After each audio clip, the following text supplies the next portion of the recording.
To talk to the young people out there who in my past life I worked with in so many platforms. The shops that are being looted could easily be your parents' shop. That guy who is sending you out there will not show up, or maybe will just come to a funeral, maybe when you've met your death on the roads. It is very sad what this whole movement that had a lot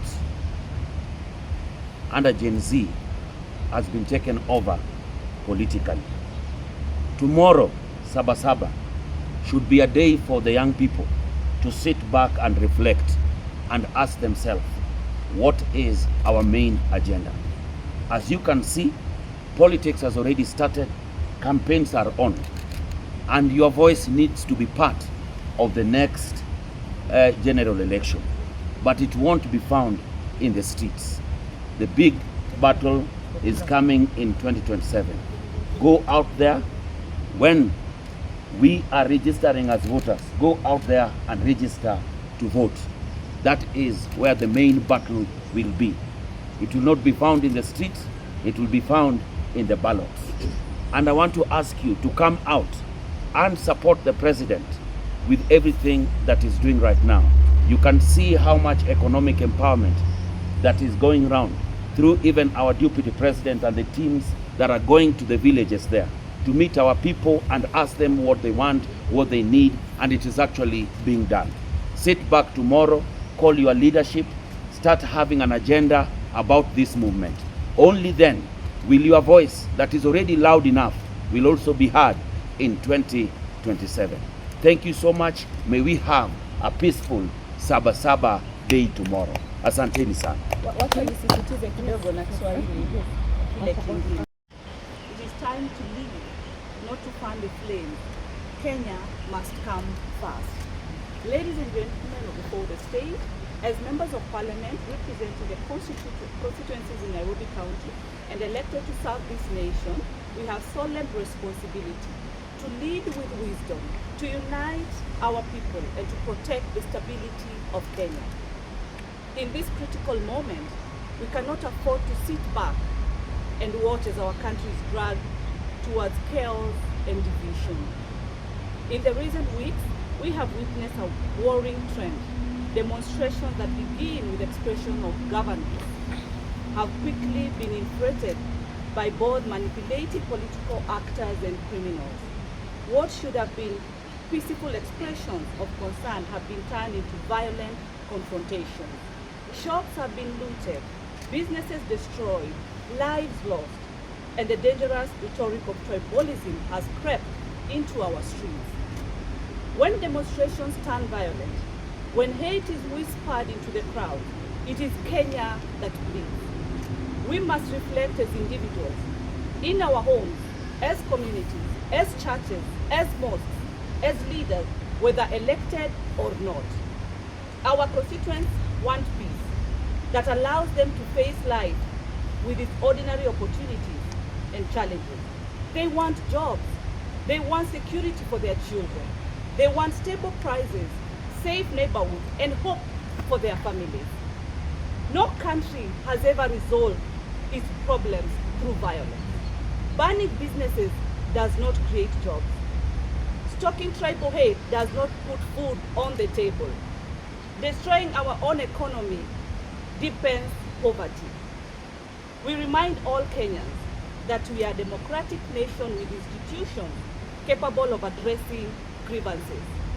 This is where lasting change is made, not in the ashes of burned shops or in the bloodshed on our streets. As MPs, we must rise above the temptation to exploit public frustrations for political gain. It is easy to stir emotions. It is easy to stand in a podium and call for chaos. But true leadership is tested in moments like this, when restraint, unity, and responsibility are most needed. To our leaders, the message is very simple. If your politics depends on dividing Kenyans, you have already failed. If your strategy is to ignite tribal hate, You have no place in leadership. It is time to lead and guide our people towards dialogue, not destruction. It is time to remember that Kenya comes first always. Thank you.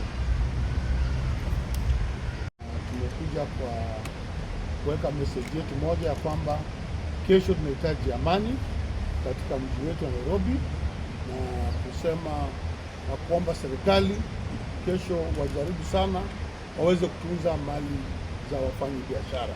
Hatungetaka kuona biashara ya mtu wote inaumizwa kwa sababu ya maandamano. Wale wanaandamana waandamane, lakini waandamane kwa njia ya amani. Sisi kama viongozi tumekuwa tunahubiri amani na tunaendelea kuhubiri amani. Katika statement ambayo imesomwa na seneta wetu, amesema kwamba sisi kama wanasiasa tunahitaji kuongea na watu wetu wa mitaa zile tunawakilisha, zile constituency tunawakilisha, ya kwamba kesho tunahitaji amani katika jimbo na nchi letu ya Kenya. Nataka kusema kwamba hakuna mtu yote anazuiliwa kufanya mambo yake ndani ya kisheria, lakini kama unakubaliwa kufanya mambo yako ndani ya kisheria, na wewe pia wajibike kuona kwamba hauitafii na mali za wafanyabiashara. Hao wafanyabiashara wamechukua loans, wamepanga mambo zao ili wasaidie jamii zao katika mahali wanatoka, na tutakuwa ni vibaya sana ya kwamba kuna watu wanaingia katika hizi maandamano kuharibu pia amani ya Wakenya. Hakuna Kenya nyingine tutakimbilia kama si ambaye tuko sisi. Ni Wakenya, tutabaki Wakenya, na lazima sisi kama Wakenya tujipende. Tusipojipenda tutachoma nchi yetu, na kuchoma nchi yetu ni mara moja, kuijenga tena itakuwa ni ngumu. So tunahitaji kesho polisi wajibuke kwa kwamba kuchunga mali ya wafanyabiashara na kuona kwamba kila mtu ameandamana kwa njia ambayo inatakikana kwa saa zile zimewekwa kikatiba, na waende nyumbani. Sisi kama viongozi tumekuja hapa kusema kwamba tunahitaji amani Kenya yetu, na pia tunasema kwamba tuna support our broad based government, kwa sababu hiyo ndio imeleta Wakenya pamoja katika jimbo letu la Kenya na majimbo zote za Kenya. Hiyo broad based government tunaendelea kufanya kazi pamoja kuona maendeleo ya wananchi, maendeleo ya watu mitaani, mashule zetu, zile biashara zetu za vijana, maendeleo ya vijana wa mama inaendelea. Nataka kumshukuru our president kwa sababu hako kwa mstari wa mbele kuona kwamba tunapata hayo maendeleo kupitia broad based government. Nataka kumshukuru our former prime minister, our party leader wa ODM kukubali kufanya kazi na Rais William Samoei Ruto kuona Kenya mbele na hao wafuate nyuma, na si pia sisi tufuate nyuma. So tutapongeza viongozi wawili na wawache kukashifiwa, kwa sababu kufanya kazi pamoja si hatia, na ndio kwa sababu sisi kama ODM na watu wa UDA tuliweka mkataba pamoja kuona kwamba tumeleta Kenya pamoja, maendeleo iende mbele, sio vita, sio kusukumana. Tunataka kuona kwamba maendeleo ile inapatikana ikiweko. Nikimalizia kwa viongozi wetu wawili, Mheshimiwa Rais na mwenzake Raila Amolo Odinga, tunawapatia nguvu waendelee kushikana kwenda kusukuma Kenya mbele, ya kwamba Kenya ipate maendeleo ambayo inatakana ipatikane. Hata nimeona viongozi wengine wakikashifu sana Raila ya kwamba amefanya hivi, wawachana Raila afanye kazi yake. Raila ni party leader wetu na lazima pia heshimiwe. President ni president wetu, lazima heshimiwe. Kwa watu wote waheshimiwa na Kenya iende mbele. It might have a lot of challenges, but the way to solve the challenges are not through demonstrations that turn violent, protests that end up seeing people lose their rights, because one right cannot negate another right.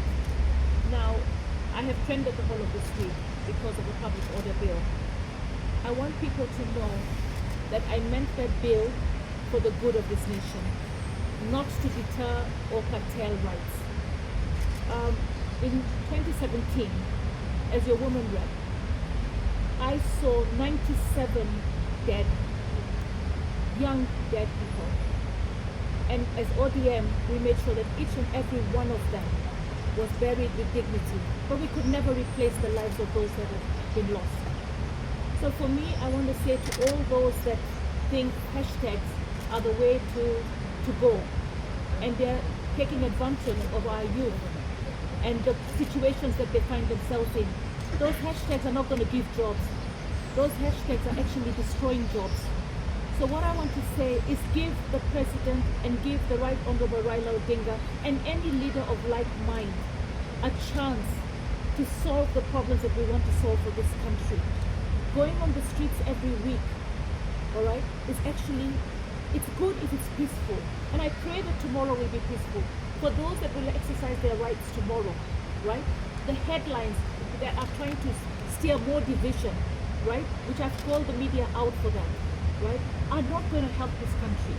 I know that there's also, from the messages that I've gotten, I know that there's a lot of people that are funding these kind of movements in our country from outside. But remember, you live outside, but you're leaving the Kenyans here. Those who are saying invade the institutions of government, they are not on the front line to invade. It is our innocent children and families in despair that are going to lose their lives. So what I want to say is, let us work together. We need to dialogue together and resolve the problems. If Raila could do it, our party leader could do it with Uhuru Kenyatta. If our party leader again can do it with William Ruto, it shows that Raila has everybody in mind. He has this country's peace and prosperity in mind. So let us work together towards a peaceful Kenya. God bless Kenya, and God bless every citizen of this country.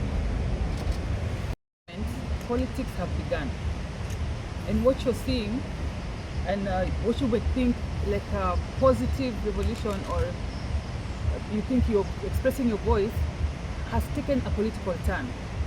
Politicians are infiltrating what was your movement last year. It no longer has a Gen Z face. It no longer has a youth face of this country. It is a competition that has all the political connotation in it. So I want to ask you, and especially the youth in Nairobi, do not be used politically. We know you are peaceful youth. We know you because we've interacted with you. We know you mean well. Do not agree to be used politically. Because I have engaged some of you even on social media. What are you fighting for? Some of you do not even seem to know what is the agenda because you have been whipped up politically.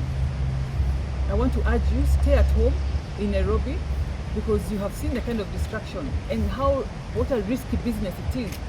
Police are out there to protect themselves. And you see, they have expressed it. You are putting your lives in danger, and for what? And your families end up mourning. So the young people of Kenya, please, I ask you, if you want to express yourself and there is a point you want to drive, make sure that it is your movement. Make sure that it is not somebody else's agenda or somebody else's strategy. It is yourselves who are doing it because you have something to drive, not because you have been whipped up, you've been picked in matatus and dropped in town. Please desist from that. Thank you. Sisi kama viongozi tungetaka kuwaomba vijana wetu, madada zetu, mandugu zetu, kana kwamba hii ni nchi yetu, hatuna nchi nyingine. Tungetaka kusema ya kwamba suluhisho ni tuje sisi wote kwa meza, viongozi wa tabaka mbalimbali, viongozi wa makanisa, viongozi wa vyuo vikuu, viongozi wa wanabiashara pia, na viongozi ambao waliochaguliwa wakiongozwa na kiongozi wetu rais. Tuje meza moja, tuweze kusemezana, tuweze kupata suluhisho ya shida ambazo zinafanya vijana wetu wazidi kuandamana kila siku, kwa sababu mazungumzo ndio yataweza kutusaidia tuweze kupata mwelekeo, tufanye ile tunaita national dialogue. Na sisi kama viongozi, mahali sisi pia tumeweza kukosea, sisi tuwaomba msamaha. Sisi sio malaika, sometimes pia sisi tuwafanya makosa hapa na pale, lakini cha muhimu ni kuweka meza wazi, kukaribisha kila mtu, tuweze kuweka maoni ya kila mtu kwa upamoja ili tuweze kupata mwelekeo wa nchi yetu. Hatuna nchi nyingine. Hatungetaka Kenya ibadilike iwe kama Sudan. Hatungetaka Kenya iwe kama Haiti. Hatungetaka Kenya iwe kama Somalia. Kenya ni nchi yetu ambayo tunaipenda. Ningehimiza vijana wetu tuweze kukubali, tuweze kufanya mazungumzo zaidi, na Mungu awabariki wakati